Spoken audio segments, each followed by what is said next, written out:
I want to understand this for sure. Your concern isn't with vaccines. It's for vaccines brought to market relatively quickly and like being, it's kind of like getting the iPhone and getting the software update. You don't want to be the first one to get the software update because there's usually some glitches with the new Yes, software. You want to wait a while, but unfortunately, if no one ever gets that first version of the new iPhone software, we don't know what glitches there are. So some pretty much. people are going to Yeah, have to get the vaccine, pretty but much. that's happening. That's happening in the trials, Yeah. assuming they do it properly. When they leave the trials and goes to the public, it will have already gotten the glitches out. If they're, or not glitches, they'll make sure there's no glitches. But then again, if you've only vaccinated people in the trials within like a 6-month period, you don't know any possible long-term effects. Hopefully there's none, probably not any, but how do we know that for sure? There may be some longer term effects that we're just not understanding. Yeah, yeah. I'm really like I somehow like initially if I wasn't in healthcare, I would rather like I could get a lot of like negativity on this one. Like, like I rather would like because I know I'm healthy, I'd rather be exposed to the virus than um than get the vaccine. But if the vaccine's been developed for like for 2 years, I would definitely just go with the vaccine rather than getting sick. So that's a different way of looking at it.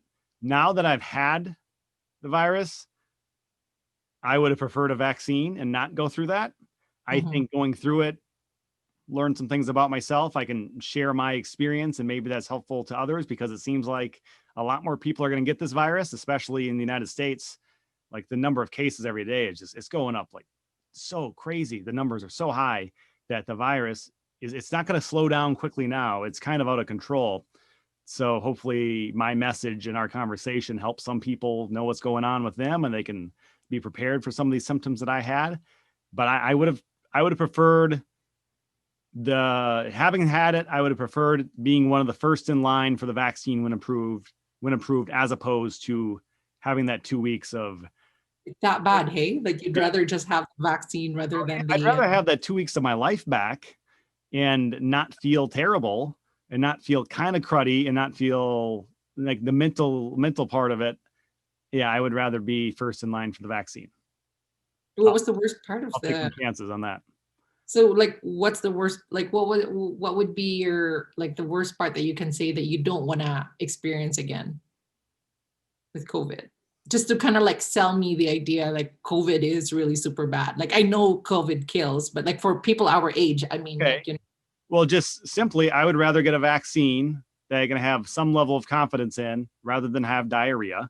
I would rather have a vaccine than have the mental beatdown I had by not knowing when I'm getting better while spending all that time by myself and just feeling good and then feeling worse.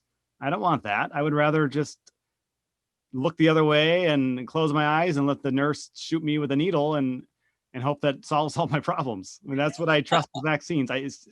The vaccine success rate by the time it reaches me in the past, I feel very confident that the reward is much greater than the risk. And with the first run of the first COVID vaccine that's out there, I would feel maybe slightly less confident, but still very confident that the reward of not having to deal with getting the virus and going through all the symptoms and sicknesses is much greater than the risk of somehow the vaccine not being quite right and I deal with whatever side effects.